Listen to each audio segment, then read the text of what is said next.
Hey guys, today we're taking a look at the brand new LEGO Ideas Dungeons and Dragons set. LEGO sent me this early to review, but of course all thoughts are my own. And this is a good place to start and say, I don't really know anything about Dungeons and Dragons. I'm very fortunate that LEGO sent this to me to review.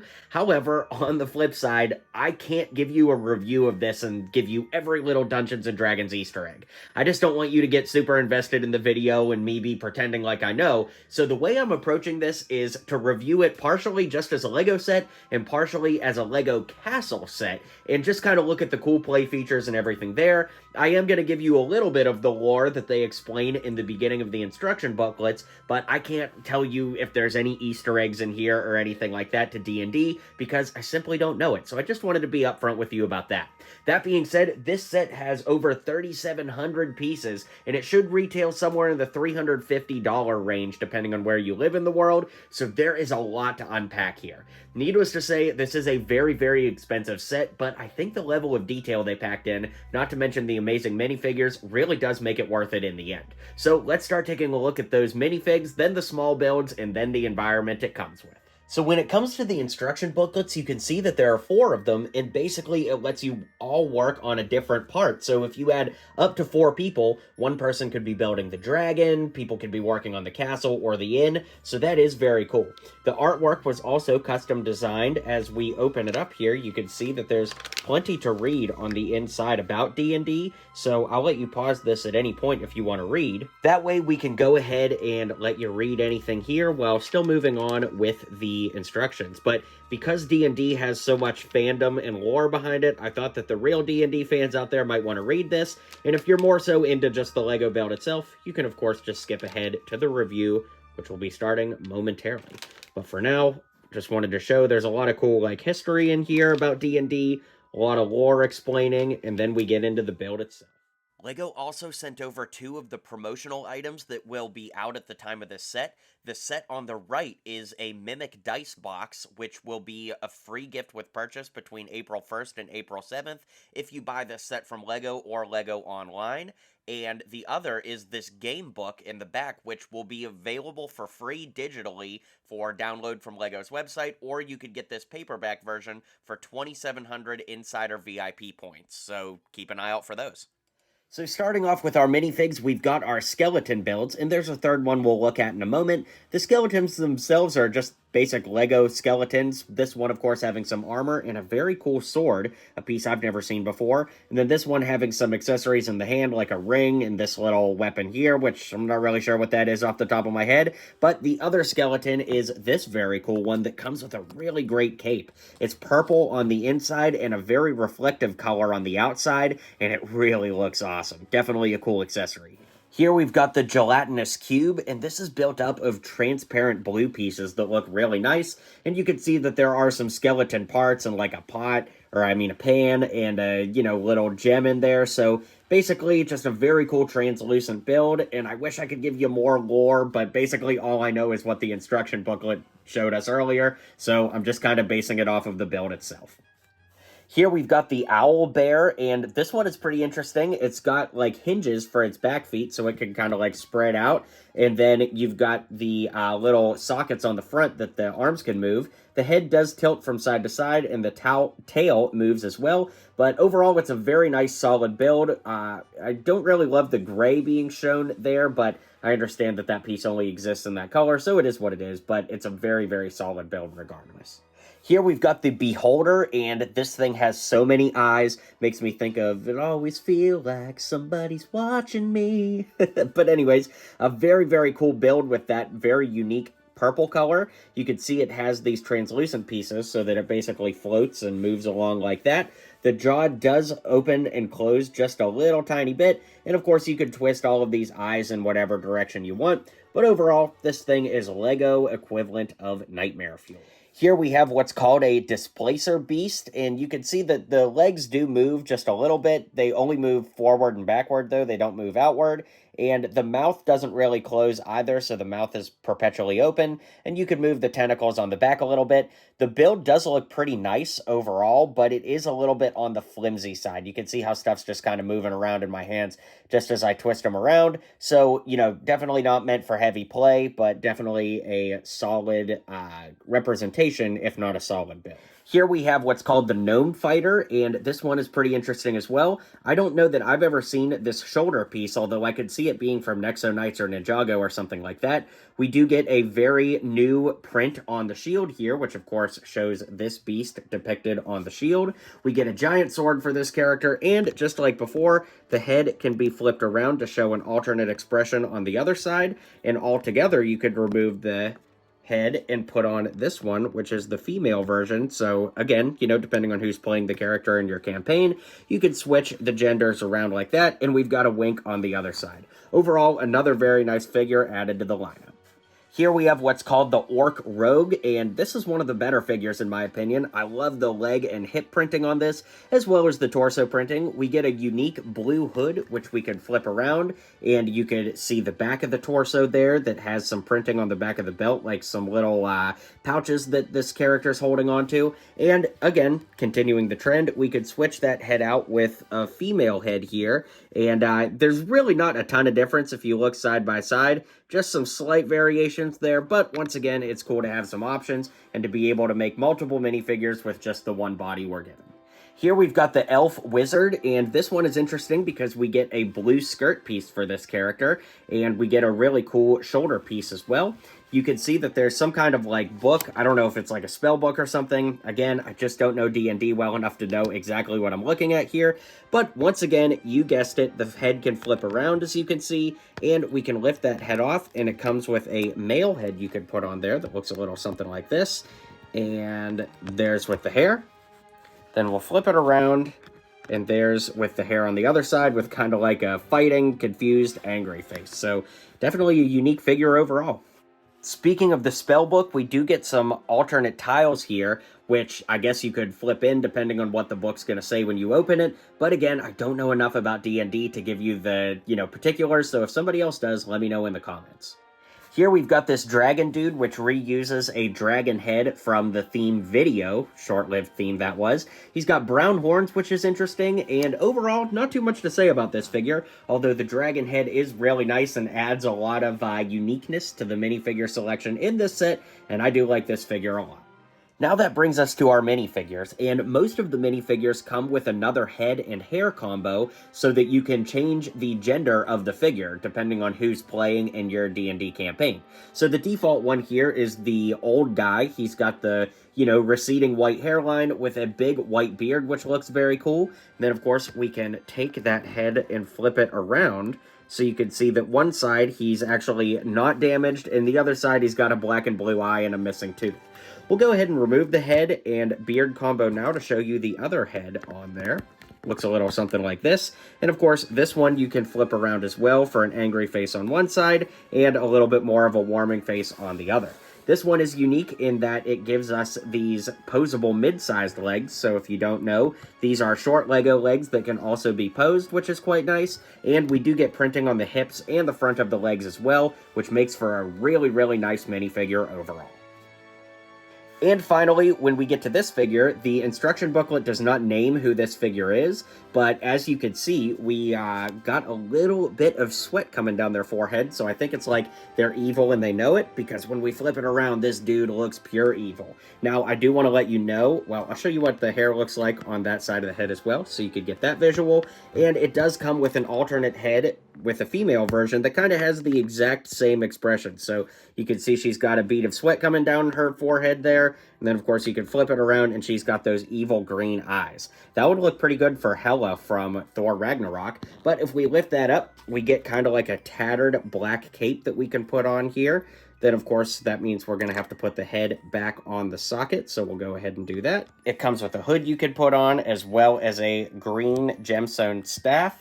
And we've got this little green electricity bolt to have them do their full evil transformation. So, again, I don't know the full context of this character. If somebody else does, the comments are the place to share that. But overall, it is a cool figure with a lot of customization opportunity. And as far as brick built stuff goes, that brings us to our final standalone build, and that is the Giant Dragon. Now, this is so big that it takes the entire 4th instruction booklet to build it. So it is really big. I don't know exactly how many pieces, but I have to admit, as cool as the big size is, it unfortunately is not without its faults. That being said, I'm just not a big fan of it being 100% brick built. Over the years, we've gotten some dragons that have their own unique molded pieces, and I think that those are a lot more interesting by comparison. That's just a me thing. Feel free to disagree. You can see that we can twist the head here, and it does move back just a little bit on a ball joint, but we can't really twist the neck too much without moving these ears or flaps or whatever you'd want to call them, and the head always does kind of find itself to a downward position.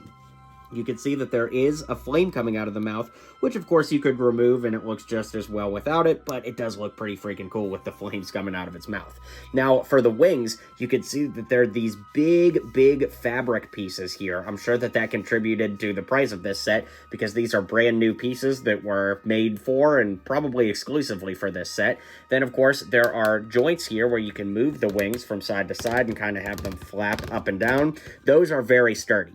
Conversely, the legs, I find, are not so sturdy. So let's move those wings all the way up so you can see what I'm talking about. You can just see that even in my hands, the legs move quite a bit when weight is put onto them. Now, don't get me wrong, the legs can support the full weight of the dragon itself, but again, overall, they just feel a little bit flimsy and they move around quite easily.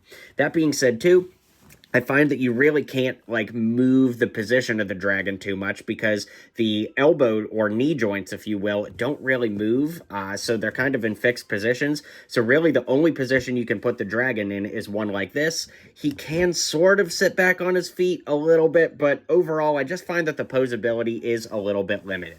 Speaking of posability, the entire tail has a giant ball joint here which will not stay up on its own if the tail is basically straight, but if you turn it to the side, it can sort of support its own weight from certain angles, but it does really like to droop down, as you can see here. Once again, all of these points have individual ball joints, so you could really pose the tail however which way you'd like. And as we get into the build of the set, you'll see that in some cases, I think you actually need the tail to support the dragon being on the build. But again, we'll look at that in just a moment. Now let's take a look at the actual build of the set. Okay, so here we go with the actual build of the set. Now, something interesting is it's actually modular, so you can see that the whole thing can be taken apart, and you basically build it in 3 different sections. You, of course, have this top castle part here, this sandy beach front, then we have this, like, dungeon crypt in the back, as well as the in plain sight inn, and as you can see, everything just kind of connects up with Technic pins, so this kind of sits in there with no Technic pin connection, and then they all connect at the inn right here. So you'll see that Technic pin goes right into here. You just kind of slide everything together. And then when we spin it around back, that Technic pin slides into here, and it all goes together. Now, you do have to be very careful when moving it because those Technic pins are not, like, rock solid, so it can fall apart in your hands. So just be very careful with how you move this when you do, especially when picking it up. Now, just taking a close look at the detail, I love the amount of storytelling going on with the set without any minifigs there. We, of course, have like a little dock here where some boats could pull up. Then, of course, you could walk and open the door and go into the tavern there, which, again, we'll look at. I love the little walkway here that comes out to this grassy front yard. We've got a little tree beard dude over here. These tree builds are really nice. Then you can see that there's like some rock steps that take you up into this little cove there underneath the castle build. As we turn it to the side, there's a little door over here that's hiding that needs to be unlocked that can take you inside the crypt back here, which we'll take a look at. And we have some tentacles coming up out of the water. But overall, I just really like the amount of storytelling and presentation that's put in here, and it looks really awesome altogether. So let's start with the tavern build. In order to do that, we'll go ahead and take the set apart so that we can isolate it to spin it around and look up close. So we use the little dragon dude as our guinea pig and scale reference here, but overall, look how great this is with the chimney here, with the very distinctive rock patterns. We've got the purple on the roof that really makes this thing stand out. And then, of course, all of these gold windows that really give it a lot of life. As we saw earlier, we can open that front door to send our minifigs through. So he'll be inside waiting for us.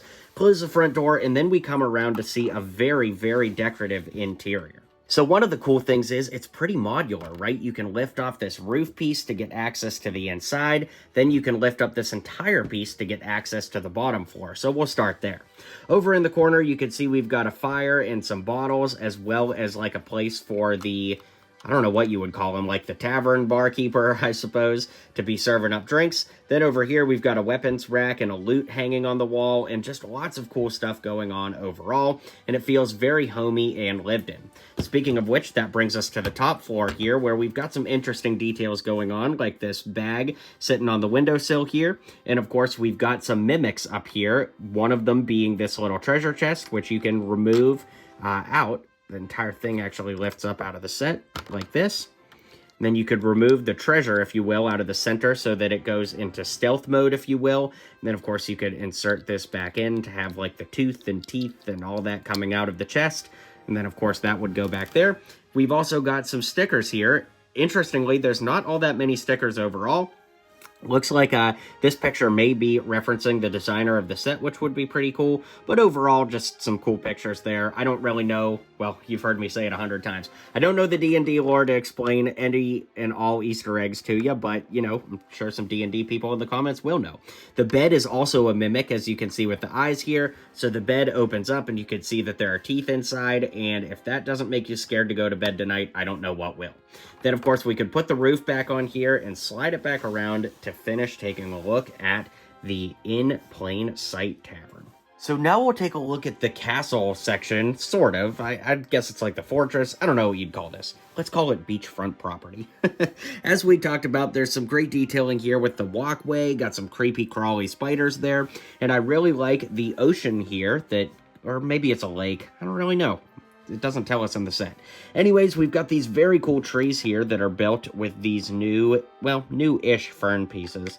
The top doesn't really stick on there too well, as you can see. It just comes right off. It just kind of sits on there.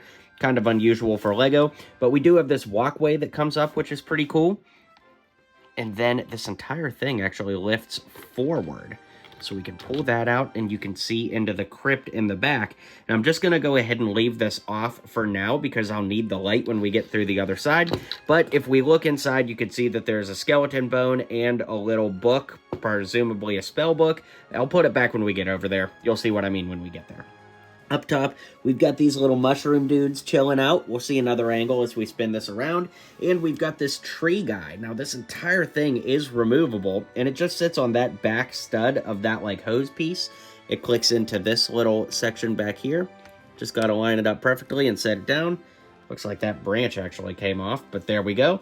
As pointed out earlier, there are some tentacles over here, and there's a doorway that was hidden behind that rock formation that allows us to go into the back side here. So as we move around back, you can see that there's kind of like a crypt dungeon sort of thing, and like I said, I'm going to kind of need the sunlight, or the window light or whatever from the other side so you can see all through here. But if we take this piece from before, it just goes right into there and locks in. So there we go. Now it's much, much darker in there, but at least we got a good view. And there's all kinds of stuff on the floor, like these black blobs, some weapons back there, some gold coins thrown about on the floor.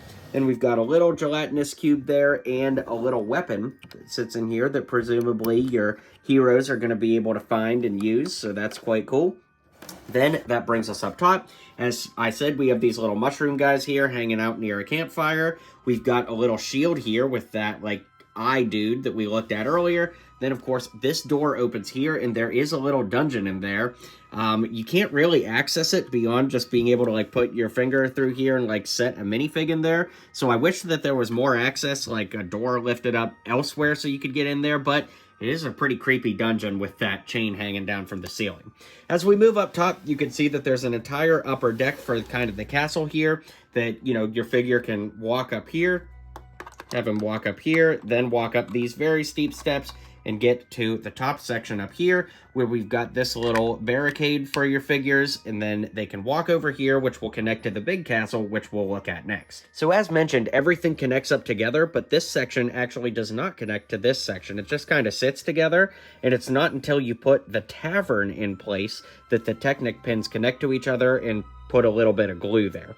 Now, as you can see, we've got a sticker piece here with a frame with these little dragons holding an egg, and that's because when you put it all together, that technically is supposed to be like on the inside of the bedroom there. So that's how it all connects up. But this main section, or this section of the video rather, is just going to be looking at this main castle build right here. So as I mentioned before, everything connects up, and you've got this little walkway that leads your figures over to here, to this door that lets them into the castle. So let's start taking a look at that now. So on the bottom floor here, remember the crypt, there's a door you could push open here. That will lead you into this area of the build. Now, there is like a play feature that I can't seem to get to work properly, where you have this like axe so that when the door opens, the axe drops down as like a booby trap. But I can't figure out how to make the axe just stay upright, because every time I let go of it, it just slides down like that. Not really the end of the world, but not super functional either. So let's go ahead and move the old crypt out of the way so we can look. There is a little area back here with something growing, some kind of ferns, and we have a hidden spell book back there. Looks like there's a guy running on the front, so presumably it's like a speed book or something like that. But yeah, we've got a tile on the inside that looks a little something like that. Then we can flip it around and see we've got a spiral staircase that leads you up to the next floor.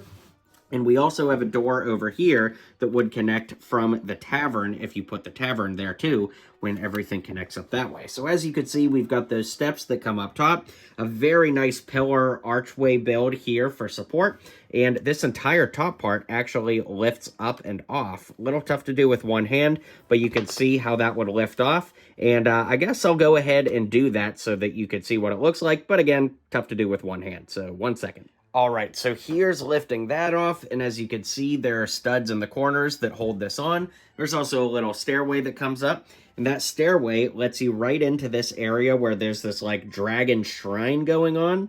I'm not really sure, again, with the lore, what's going on there, but as you can see, there's a door here, and that door would connect right over to the walkway from there. It's a little tough to explain when it's all in shambles, but we saw that earlier, so nothing new there. There is a little bit of stained glass above the door, which is cool, and a really nice archway built around the door.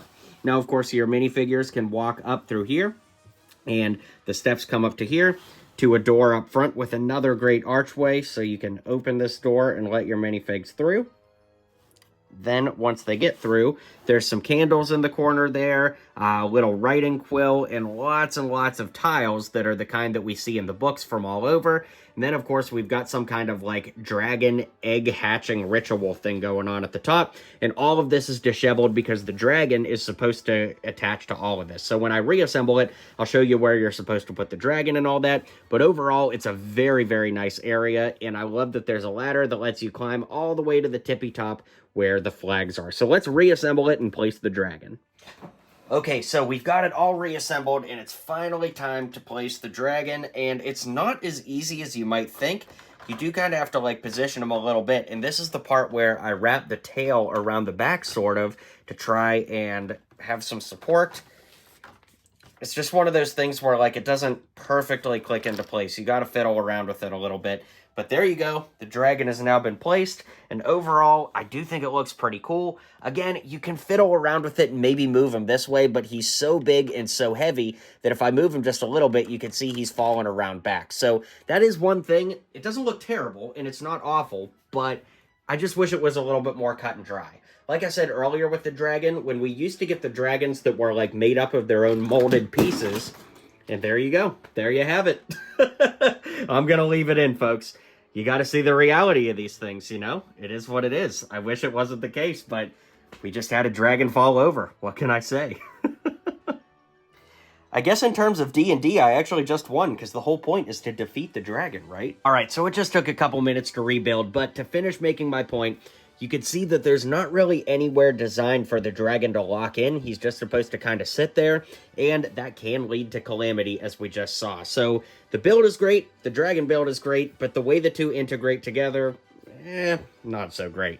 So that's pretty much everything there is to look at, so let's wrap up the video and call it a day. Alright, so as promised, we got the Dungeon Master Guide here with some beautiful artwork on the front. You can see it's even got some, like, reflective printing on there. But when you open it up, if you're familiar with D&D, this is definitely going to look familiar. And if you're not, this is basically how you play through a campaign, in this particular case, using the exact Lego set that you just built. So I'm not going to stop and read through every page. If you want to pause and read all the details, you certainly can. I just wanted to give you a quick leaf through so you can know what to expect. And like I said, you could just go ahead and pause and read anything you want to read here. But yeah, only a few pages left. And then we have some notes at the back. And that's about it. And finally, I thought I would go ahead and show you guys the build of the dice box here. It's pretty cool. You can see we've got the teeth and the eyes on the front. You can open it up and make a tongue come out of the front. And of course, it's a dice box, so you can put your dice in, roll, and, roll them out. So, pretty solid build. You could keep your car keys in it even. But yeah, definitely a cool addition, especially if you plan on actually playing a campaign with the set. So very cool to LEGO to include something like this. And again, this is a free gift with purchase if you get the set from LEGO stores or LEGO online April 1st through the 7th when the set releases. Alright guys, let me know what you think of this set in the comments down below. Like I said, I think that this set really packs a lot of value in for $350, and even if you know nothing about D&D, which is basically the case for me, I just think it's a cool castle fantasy themed set to begin with, and I really, really like what we got here. If you're not a big D&D fan, I might try to wait for a sale or even like double VIP points or something just to maximize the amount of money you've got to spend for this, but in the end, it's a very, very cool set, and I definitely enjoyed building it, and I'm very grateful to LEGO for sending it my way to review. Let me know your guys' thoughts in the comments down below. Be sure to hit like and subscribe, and I'll see you guys on the next video.